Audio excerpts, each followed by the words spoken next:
Your son isn't really yours, my mother-in-law, Patricia declared, waving a piece of paper triumphantly in my face. Her perfectly manicured nails gripped the DNA test results like a weapon. I'm taking him to my house where he belongs. I stood in my kitchen, still wearing my gardening gloves, dirt smudge on my jeans from planting spring bulbs with my 6-year-old son Marcus just hours earlier. The afternoon sun streamed through the windows, casting strange shadows across Patricia's face as she delivered what she clearly thought was her knockout blow. Go ahead, I said calmly, pulling off my gloves and setting them on the counter. My response clearly threw her. She'd expected tears, denial, maybe even begging. Instead, I was smiling. What? Patricia's perfectly penciled eyebrows drew together in confusion. Did you hear what I said? These DNA results prove Marcus isn't your biological child. I poured myself a glass of water, taking my time before responding. I heard you perfectly, Patricia, and I said go ahead. Take Marcus to your house. My mother-in-law's triumphant expression faltered slightly. In the 10 years I'd been married to her son David, she'd never seen me this calm in the face of her accusations. Usually, I'd defend myself, try to reason with her, or leave the room in tears. But not today. Today was different. I've already called David, she pressed on, regaining her momentum. He's devastated. To think you've been lying all these years, pretending Marcus was yours when really, she paused for dramatic effect, you must have used an egg donor or something equally deceitful.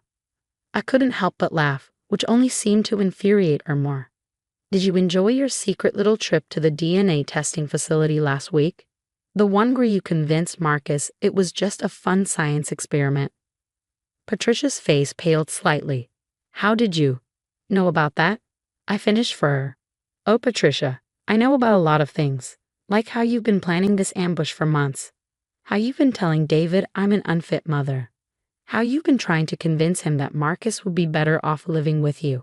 She straightened her designer blazer, trying to regain control of the situation. Well, now I have proof. These results don't lie. Marcus shares DNA with David and me, but not with you. You're not his real mother. I walked to my home office, Patricia trailing behind me like a shark sensing blood in the water. Opening my desk drawer, I pulled out a thick manila envelope. You're right about one thing, I said, turning to face her. Those results don't lie. Marcus does share DNA with you and David. And you're also right that I'm not his biological mother. Patricia's eyes lit up with vindication, but before she could speak, I continued. I've never claimed to be. In fact, it's all documented right here. The egg donation process, the IVF procedures, every legal document signed by David and me before Marcus was born. We chose this path together because I couldn't carry a child naturally. David knows everything. He was there every step of the way. The color drained from Patricia's face as I laid out document after document on my desk. But he said that he was devastated. I finished for her. Oh, he is. But not about Marcus's genetics. He's devastated that his own mother would go behind our backs, take our child for secret DNA testing, and try to use it as a weapon. I pulled out my phone and played a recording.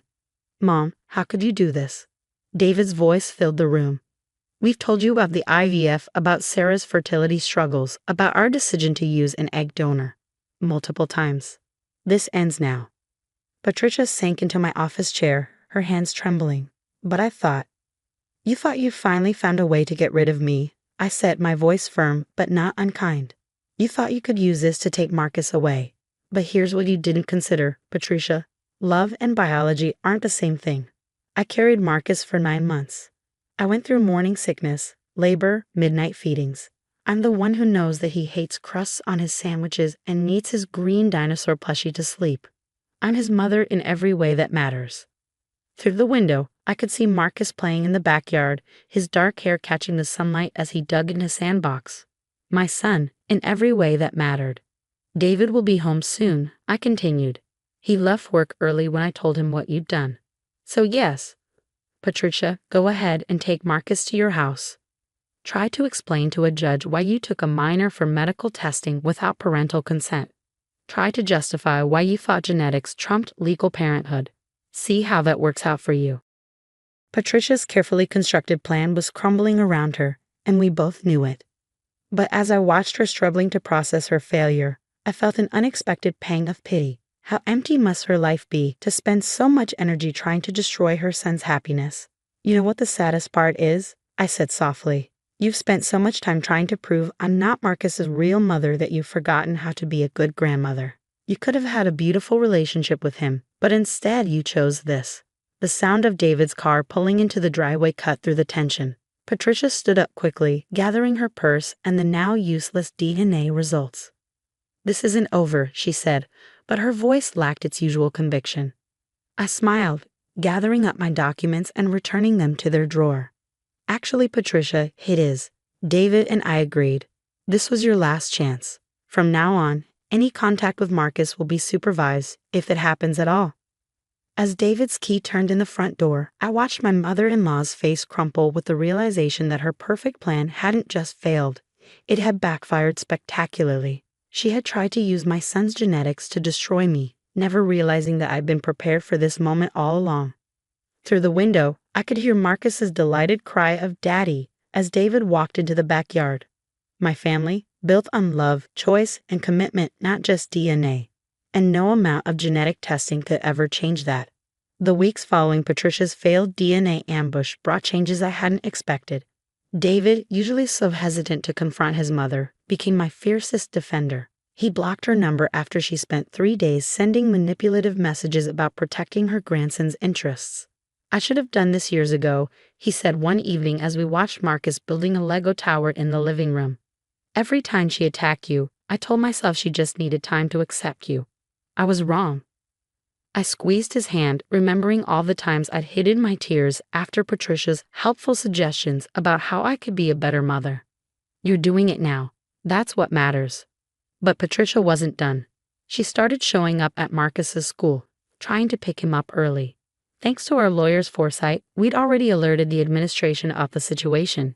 Each attempt was documented and added to our growing file. One afternoon, I received a call from Marcus's teacher, Mrs. Thompson. Mrs. Sullivan was here again, she said, referring to Patricia. This time she brought photos, trying to convince us she had evidence you were unfit. We escorted her off the property and called the police. What kind of photos? I asked, though I could guess. Mostly normal moments taken out of context. Marcus with a scraped knee, looking upset after a timeout. Nothing that suggests actual neglect. Mrs. Thompson paused. She seemed desperate. Desperate was the perfect word. Patricia had always been controlling, but this was different. Her mask of sophisticated superiority was cracking, revealing something darker underneath. The final straw came during Marcus's soccer game. I was cheering from the sidelines when I heard her voice behind me. You think you've won, but I've hired a lawyer, Patricia announced loudly enough for nearby parents to hear. We're going to prove you're an unfit mother. Did you know she can't even have children of her own? She stage whispered to another mom. I turned slowly, aware of the curious eyes watching us. Patricia, this is Marcus's game. Don't do this here. Do what? Tell the truth. She pulled out her phone. I have videos of everything. How you yell sometimes, how Marcus cried last week when you made him finish his homework before playing. A judge will see. See what? I interrupted calmly, that I'm a normal mother. That I set boundaries, that sometimes parenting is messy and imperfect. Other parents were moving closer now, drawn by the drama, but also, I realized, forming a protective circle around me. These were people who'd seen me volunteer at school events, host playdates, cheer at every game. Mrs. Harrison, one of the dads, called out, I think you should leave. Now. You don't understand, Patricia protested. She's not even his real mother. I understand perfectly, said Emma, another soccer mom. You're harassing my friend and disrupting our kids' game. Security is already on their way. Sure enough, the field's security guard was walking over. Patricia's face flushed as she realized her audience wasn't sympathetic. This isn't over, she hissed before storming off. That evening, after Marcus was asleep, David and I sat in our backyard, the spring air cool against our skin. I filed for a restraining order today, he said quietly. The lawyer says with all the documentation we have, the unauthorized DNA test, the school incidents, today's scene, we should get it approved quickly. I leaned against his shoulder, feeling the tension of the past weeks finally start to release. How are you doing with all this? He was quiet for a moment. I keep thinking about when we first decided to use an egg donor. Remember how scared we were? Not about the genetics, but about whether we'd be good parents. I remembered those days clearly, the fertility treatments that failed, the heartbreaking decisions, the hope that came with choosing another path to parenthood. And now look at us, he continued. We've got this amazing kid who loves science and soccer and has your exact same laugh. DNA be damned. Meanwhile, my mother, who shares his genetics, can't see past biology to love him properly. Or to love you properly, I added softly. She's hurting you too. David nodded, his eyes glistening in the dim light. You know what Marcus said to me yesterday? He asked if Grandma was sick because she keeps acting scary. Our 6-year-old shouldn't have to worry about that. I thought about Marcus's question, about Patricia's increasingly erratic behavior. Maybe she is sick, in a way. But that doesn't make it okay. We sat in companionable silence, listening to the distant sound of traffic and the wind rustling through trees. Despite everything Patricia had put us through, our family felt stronger than ever. She had tried to use genetics to drive us apart, but instead, she'd only proven how unimportant DNA really was to real family bonds. I got a call from the lawyer today too, I said finally. She thinks we should consider pressing charges for the unauthorized DNA test. Apparently, it's a form of medical assault to test a minor without parental consent. David tensed beside me. What do you think we should do? I thought carefully before answering. I think we need to send a clear message that this behavior won't be tolerated. Not just for us, but for Marcus. He needs to see that we'll protect him, even if it means making hard choices. He pulled me closer. When did you get so wise? Probably around the time I realized that being a mother has nothing to do with genetics and everything to do with love. As if on cue, we heard Marcus call out from his bedroom, probably another request for water, his favorite bedtime delay tactic. As we stood up to head inside, David caught my hand. Thank you, he said simply. For what? For being exactly the mother our son needs, DNA test or not. I smiled, remembering Patricia's triumphant face when she waved those test results at me. She had thought she was destroying my family, never realizing she was only proving how unshakable our bonds really were. 1 year later, I sat in our backyard watching Marcus chase fireflies at dusk. The restraining order against Patricia had been approved months ago, bringing a peace to our lives we hadn't realized we were missing. David sat beside me, both of us enjoying the warm summer evening and our son's delighted laughter. Mom, Marcus called out, running over with his hands cupped. Look what I caught. I leaned forward as he carefully opened his fingers, revealing the gentle blinking light within. Beautiful, I said, smiling at his proud expression. Remember what we learned about why they glow? Bioluminescence, he exclaimed, pronouncing the word carefully. Can we look it up in my science book again? David chuckled. Tomorrow, buddy, it's almost bedtime.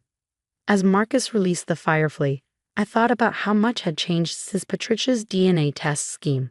The legal charges for unauthorized medical testing of a minor had resulted in a hefty fine and mandatory counseling sessions for her. More importantly, it had forced her to face the consequences of her actions. Last month, we'd received a letter from her therapist. Patricia had been diagnosed with narcissistic personality disorder and was finally getting help. While it didn't excuse her behavior, it helped explain the desperate need for control that had driven her to such extremes. Sarah? David's voice pulled me from my thoughts. Everything okay? I nodded, watching Marcus chase another firefly, just thinking about how sometimes the worst moments lead us to better places. He knew what I meant. After everything with Patricia, we'd started attending family therapy ourselves, learning to set healthier boundaries and communicate better. David had finally processed years of his mother's manipulation, understanding how it had affected his own parenting. Did I tell you what Marcus said at school yesterday? I asked, remembering the story his teacher had shared. They were discussing families in class, and someone mentioned that families had to share DNA to be real. Marcus stood up and said that wasn't true because love makes real families, not blood. David's eyes softened. He's pretty amazing, isn't he? He is, I agreed. And you know what? He got that wisdom from both of us, DNA or not. The doorbell rang, interrupting our moment. It was Emma from the soccer team, dropping off some forms for the upcoming season. As we chatted, she mentioned that she'd run into Patricia at the grocery store. She actually apologized, Emma said, sounding surprised. For making a scene at the game last year. Said she was getting help now. After Emma left, David and I discussed this new development. We'd received similar reports from other parents. Patricia making amends, acknowledging her behavior had been wrong. While we weren't ready to lift the restraining order, it was encouraging to see her taking responsibility.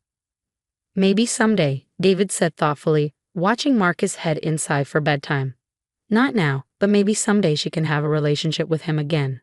A healthy one. I squeezed his hand, understanding the mix of hope and caution in his voice.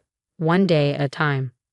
Later that night, after tucking Marcus in with his beloved green dinosaur plushie, I found David in our home office, looking at old family photos. He held up one from the day we brought Marcus home from the hospital. "Look at your face here," he said softly. "That's pure love. That's what makes a mother, not some DNA test." I sat beside him, remembering that day, the overwhelming joy, the fierce protectiveness, the absolute certainty that this was my son, regardless of genetics. "You know what's funny?" I said, flipping through more photos. Patricia tried to use that test to prove I wasn't Marcus's real mother. But all she did was prove that biology means nothing compared to real love. David nodded, pulling out another photo, this one of Marcus and me gardening together, both of us covered in dirt and laughing. "I've learned so much from you about what family really means. Thank you for showing me that love is a choice we make every day." As we got ready for bed that night, I heard Marcus call out from his room. "Mom, can you come here?" I found him sitting up in bed, clutching his dinosaur. "What's wrong, sweetheart?" "I made you something at school today," he said, pulling a folded paper from under his pillow. "It's for Mother's Day, but I want to give it to you now." The paper revealed a carefully drawn family portrait, David, Marcus, and me surrounded by a huge red heart. Across the top, in his best 7-year-old handwriting, he'd written, "Love makes a family." I hugged him tight, feeling tears prick at my eyes. Patricia's DNA test had tried to prove I wasn't Marcus's mother, but this crayon drawing proved everything that really mattered. In the end, she had failed to understand the most basic truth, that motherhood isn't determined by genetics, but by love, choice, and dedication. As I kissed Marcus goodnight and turned out his light, I felt a deep sense of peace. We had weathered Patricia's storm and emerged stronger, our bonds reinforced by the very attack meant to break them. Our family's foundation wasn't built on DNA, but on something far more powerful, the daily choice to love, protect, and cherish each other, no matter what.